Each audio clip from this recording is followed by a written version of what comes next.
भइल बारो लइकी पटावे वाला हो ना जवानी कवनो चटनी चटावे वाला का पूछला ए बाबू नाया भइल बारो लइकी पटावे वाला हो ना जवानी कवनो चटनी चटावे वाला भले होके कवनो नियम सारा तोड़ देंगे हम समझला। अगर तुम मिल जाओ का पलंगिया तोड़ देंगे हम। अगर तुम मिल जाओ ना भगवा पलंगिया तोड़ देंगे हम।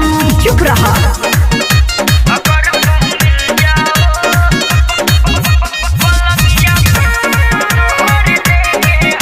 Presented by Fast Music.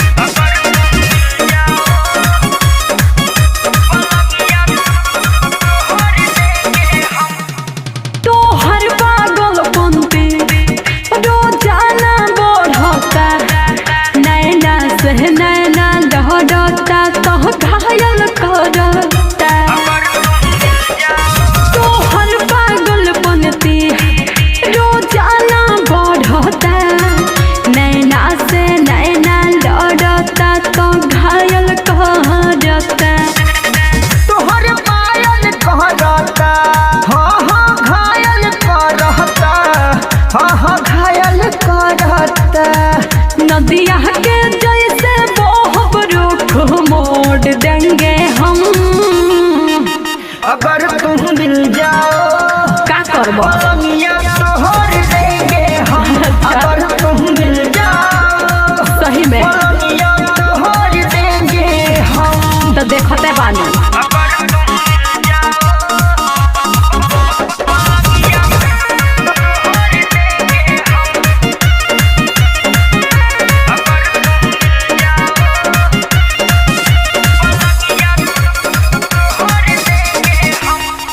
शीशा में अपन सकल कहियो देखे लकीना इडी साहब बेदर्दी काकू पाउडर फेंके लकीना।